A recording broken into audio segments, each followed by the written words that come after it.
Hey freshmen, hope you guys are doing well. I am going to record a couple of video lectures for you. The first one is going to be Russia Part 1, which I've already taught your classmates. And then I'm actually going to be absent on Friday. And so I'm doing a video lecture for my Friday class. And so it's the same one that your class will see on Thursday. So you'll probably get 2 video lessons at some point today. So the one I'm going to do right now is Russia Part 1. We're starting a new unit. And then the next video will be Russia Part 2. We're actually going to spend quite a bit of time in Russia.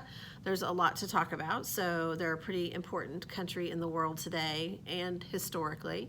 A lot of interesting people and things have come out of Russia, so whether we're talking about the Soviet Union or Vladimir Putin or whatever. So I'm going to attempt to walk you through what we talked about in class yesterday and today. I'm going to send you the PowerPoint link as well, and then there'll be a couple of short video clips that I want you to watch on your own as well. So let me get my glasses on here. Also, just FYI, the units are the lessons on Iran and Iraq. I think you were here for one of them, and then I sent you the video for the other one.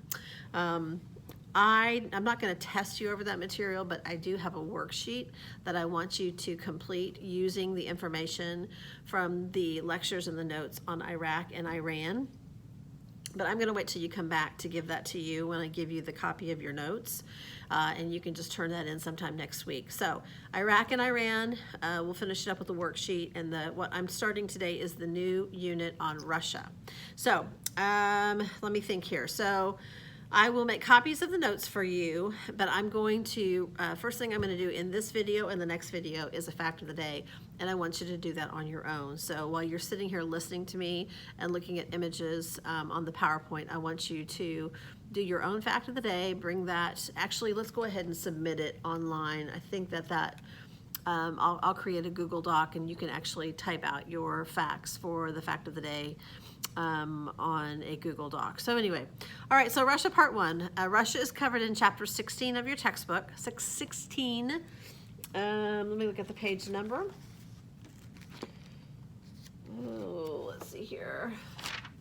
So today I'm going to be covering chapter 16, section 1, starting on page 378 through page 381. It's the physical geography of Russia. Russia is the largest country in the world. It has lots of natural resources. Most of the country is very sparsely populated, cold, and doesn't provide good farmland. The area is known as Siberia. Most of the people live in the European part of Russia, which is on the western part of the country. So with that said, if you want to pull up that PowerPoint and have me kind of on a split screen so that you can look at the PowerPoint as well as listen to me blabbing on this video. So you'll notice that the very first slide is a picture of an orchestra. The orchestra is playing Tchaikovsky's 1812 Overture, which is a super famous classical piece of music, and I have a link included on Google Classroom as well as in the PowerPoint. I'd like you to listen to just about a minute of it. I pulled up one from YouTube that is a loop of the climax of the song, the most important part of the song, and I think it will sound very familiar to you. And the reason that it will sound familiar to you is because this particular song is used often for fireworks displays. It's just kind of got that perfect fireworks feel about it. So anyway, I would like for you to listen to that. And then there is a map or a picture of the whole country of Russia. And the reason I wanted to introduce, I want you to look at this slide, is because before we dive into our lesson today, I talked to the class briefly about a current event that happened in Paris last week. And if you look at that map of Russia, on the western part of the country, down near Turkey, Azerbaijan, Georgia, and Armenia, you'll also see the Ukraine and the Black Sea. That part of Russia is the farthest southwest part of Russia that you can travel to. is an area of Russia called Chechnya. And Chechnya is I would say, a hotbed area of Islamic radicalism. There are a lot of radical Islamic training camps in that area. I don't know if you guys remember the Boston bombing that took place about, I'm going to say 5 or 6 years ago. During the Boston Marathon, there was a movie made about it, actually, called maybe Patriots Day. Anyway, a couple of immigrants, or actually they were refugees from Chechnya, brought backpacks into the Boston Marathon area that contained pressure cooker bombs, and they placed them in specific areas, in high traffic areas where people were watching the racers or the runners finish the race, and they left those bags there and they detonated them remotely, killed a number of people, caused a lot of people to lose a lot of limbs and other things, because the bombs, pressure cookers, were filled with pieces of shrapnel and other things, metal and whatnot. Anyway, those two young men they were immigrants from Chechnya, from the radical area of Russia. And so last week in Paris, out in a suburb of Paris actually, an 8th grade social studies teacher, history teacher, on his way home, he was walking home from his school to his home, which was in walking distance in a neighborhood. An 18-year-old radicalized Muslim person came up and from behind and beheaded him, cut his head off. I don't know if he completely severed it, but enough that they call it a beheading. And this young 18-year-old man who beheaded this history teacher was from Chechnya. He was a radicalized Muslim from the area of Chechnya who was angry because this history teacher, this 8th grade French history teacher, had talked about freedom of speech, freedom of press, and freedom of conscience related to Islam and images of the Prophet Muhammad. If you remember last couple of weeks ago, we talked about the fact that there is a discussion within the greater body of Muslims as to whether or not it is proper to display images of the Prophet Muhammad. Some Muslims say it's perfectly fine. Others say it's terrible. Well, this professor, this teacher, was talking about this conflict and difference of opinions, and he showed some what's called political satire. They were political cartoons, drawings of Muhammad that portrayed him in a poor light. And the reason he was showing them is because there were some members of the press in France that were killed by radical Muslims in 2015 because they ran a magazine and they printed these images of Muhammad, and this radical element got pretty angry. And so something called a fatwa, F-A-T-W-A, was placed upon the members of this newspaper and placed upon this history teacher, basically a death warrant, because he showed improper images of Muhammad. So that was not his intent. His intent was to actually have a discussion about whether or not it's okay to do that, and it led to his killing. And so there is a video link to a news program. It's just like 2 minutes long that talks about what happened last week in Paris, and I'd like for you to watch that as well. The 18-year-old young man that perpetrated this crime was tracked down by the police shortly thereafter, and they cornered him, and he refused to surrender and went at the police with a knife, and so they fired 4 or 5 shots and killed him. So the French police have rounded up a number of other people associated with this, and or they think might be associated with this man, this 18-year-old, and are questioning them. So anyway, okay, so I would like for you to read chapter 16, section 1, the physical geography of Russia, on your own. It's boring. I'll be straight up with you. It's boring. But I do want you to read it to kind of get a handle for the definitions and everything in this chapter. Okay, so with that, let's do Peter the Great. So Peter the Great is our fact of the day today. He is probably one of Russia's most famous leaders. The leaders in Russia, or the kings or the monarchs or the emperors of Russia, are known as czars, and it's C-Z-A-R. So Peter the Great was the Tsar of Russia. Tsar is the Russian word for Caesar. Caesar is the Latin word for emperor. It's our English word emperor. So effectively, when you say someone is the Tsar, you are calling them the king or the emperor or the Caesar. A female Tsar is called a Tsarina, which is just a feminine version of that, like empress or queen. So Peter the Great was emperor of Russia. He lived a long time ago, 350 years ago or so. He was born in 1672. And he died in 1725. So he died before America officially became a country. So before the United States. He became Tsar in 1696 at the age of 24. His father, Tsar Alexis, did not name an heir to the throne. And Peter had a brother who was sort of sickly. I think he was a couple years older than Peter. And so when their father died, they both reigned as co-czars, but his brother died fairly young, early into the game because he had poor health. And so Peter became the sovereign of all Russia in 1696. So Peter's probably, I would say, most important contribution to Russia, a couple of things. He understood that Russia was still living in the Dark Ages or the Middle Ages. The upper class dressed like they were still middle-aged monks. They wore black cloaks. They wore long beards. They had these kind of funny hats that they wore. Most of the people were illiterate. There wasn't a lot of industry going on in Russia. Peter wanted to travel and see what was happening in Europe. And when he did, as a young man, he realized Russia was really behind the game.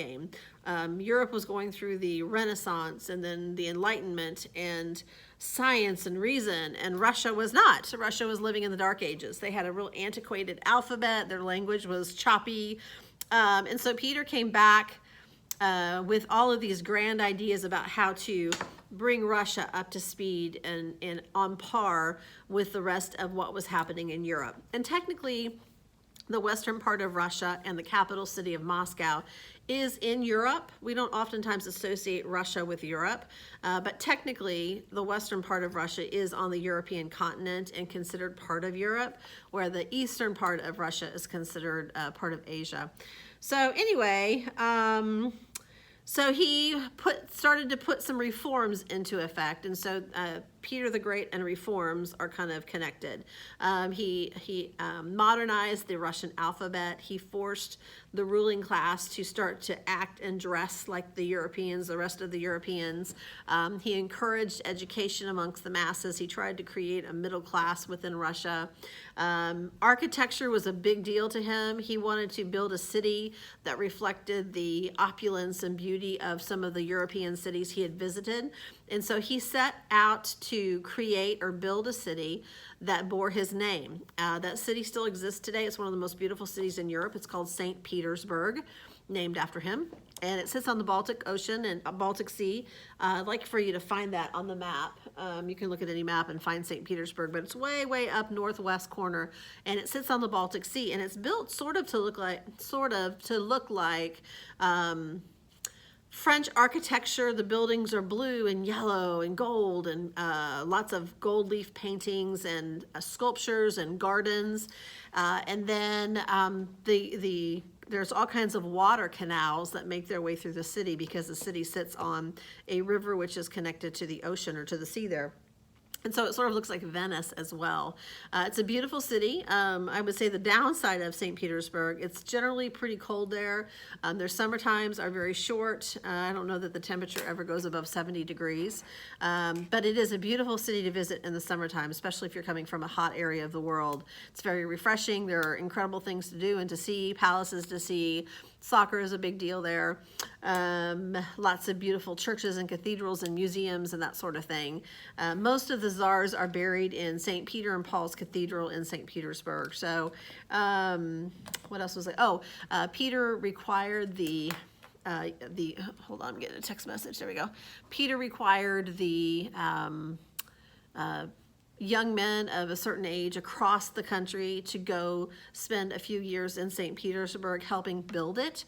And so if you saw Peter's men coming from a distance and you lived in a small town and you were a farmer and you had young sons that were teenagers or whatever, there was always a concern that your family would be taken from you to go build St. Petersburg, which was kind of a bummer. So, but anyway, St. Petersburg was built. It is beautiful. There are several pictures on there that you will see of the city itself, and it is named after him. On the flip side, Peter also was kind of sort of considered the father of the Russian Navy. Russia didn't really have a navy because they didn't have access to warm water ports, but some of Peter's expansion, land expansion, and areas that he conquered allowed Russia to have access to the Black Sea, also to the Baltic Sea.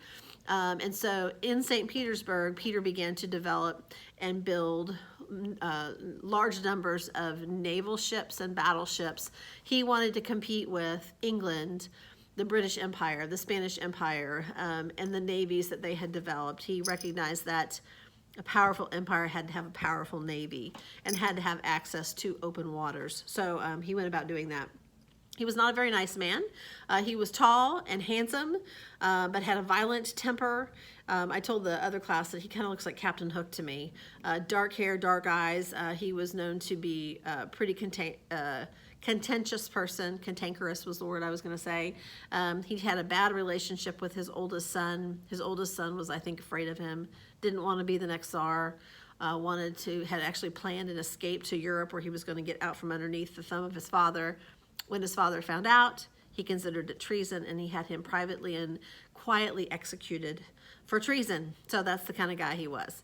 He only lived to be 52, 53 years old, probably died of alcoholism. Alcoholism and Russia seemed to kind of go hand in hand.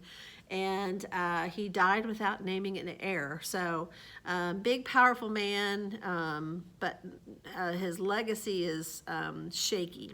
And then that kind of leads me to, there's at the end of the Fact of the Day photos, there's a picture of the current president of Russia, a guy by the name of Vladimir Putin. You've probably heard of him. Vladimir Putin is oftentimes compared to Peter the Great because of his territorial expansion. Vladimir Putin is trying to revive the era of the Russian Empire under Peter the Great, and Vladimir Putin threatens a number of the territories that used to be part of the Russian Empire when Peter the Great was Tsar. There's a picture of Peter the Great wearing his, I think it's his Navy military clothing, and then Time magazine created an image of Vladimir Putin, the current president, wearing some of Peter the Great's clothing, so comparing him as well.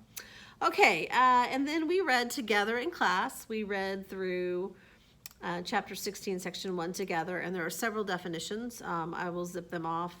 The Trans-Siberian Railroad is the first definition that we had, and it's a railroad that crisscrosses the entire continent, or the entire country of Russia. Russia's probably 6,000 miles across or so. Is that right? Yeah, because it's about twice the size of the United States. So much of it is barren, but it's called the Trans-Siberian Railroad because the railroad crisscrosses across the barren area known as Siberia and goes all the way to the Pacific Ocean. There are 11 time zones in Russia, so it is a very large country. Moscow is the capital city. We'll talk a little bit more about that later. There's a map here that shows you the divide between Europe and Asia, and that is the Ural Mountains, sometimes called Ural Mountains. Let's see here. Siberia is the definition we're using for that, is the vast area of land in Russia between the Ural Mountains and the Pacific Ocean. You'll see a slide that has a picture of that definition and then a few more pictures of Siberia. There's a city called Novosibirsk, something like that. It's the largest city in Siberia, and it has a port up on the Arctic Ocean, I believe is where it's located. So there are some population centers in Siberia, but there's not very many. People don't live in Siberia. Very few people live in Siberia, especially in the tundra, because you can't grow crops there. The subsoil is frozen, and so there's not food for your animals to eat. And so it's just really, really barren. But what the early Russians didn't realize is that there is an unbelievable amount of natural resources under the ground in Siberia if they could access it. Everything from diamonds to lead to uranium to coal to oil to natural gas, all kinds of stuff. And modern Russia has discovered that, and so there are population centers that are sort of focused around some of those natural resources, but for the most part, Siberia is exactly what it sounds like. It's barren and cold and icky. The next definition is tundra, and so I think you just heard me use the word tundra. Much of northern Siberia is tundra, and really what tundra means is that the subsoil is frozen and plants can't grow. Mosses and lichens and other things grow there, but that's about it. Doesn't support much life. Let's see here, what else? Yaks, for whatever reason, can survive in the tundra. I guess they like the moss that grows there. There's a map that shows you where the tundra is. It's mostly along the Arctic edge, the Arctic Circle. The North Pole, which is in the Arctic Circle, which much of Russia borders. The North Pole has no land mass. Like, Antarctica is a continent. It actually is attached to the Earth's crust. There is no land mass on the North Pole. There is a massive floating piece of ice and pieces of ice. We jokingly said that's where Santa must live, or where the North Pole offices must be. But there is no land mass up there, and so ships and submarines and other things can move across the northern part of the globe from like Alaska over to Russia in a heartbeat, because they don't have anything they have to navigate around other than big chunks of ice. There are reindeer in parts of northern Russia. In some places of northern Russia, that's your only form of transportation. There's a picture of a house that is completely frozen over in the northern part of Russia. And then a couple more definitions that you'll see in your book are the taiga. Taiga is a huge, massive area of evergreen forest. That's probably what Peter the Great used to build his navy. There's a picture of the areas of taiga in the world. There's a large swath of it in Canada up into Alaska, and then across Russia and northern Europe. So just looking at it, you can tell it goes across that latitude, probably based upon temperature. The next definition is the steppe. S-T-E-P-P-E, and that's just an area of flat grassland. In Russia, they refer to that as the breadbasket, because that's where much of their wheat is grown, their grain is grown for food. There's a map that shows you where the steppe is, and then there's just a general map that shows where some of the other grasslands of the world are. Take a look at that. Okay, that was it. I'm making this quick, but I'll upload this video. You can watch it, won't take you too long. Submit your fact of the day, read chapter 16, section 1, and then when you guys return to class, I'm going to give you this worksheet that you'll see in the PowerPoint you can use your notes on Iran and Iraq to fill that out. So that's it. Talk to you later. Wait for the next video. Bye.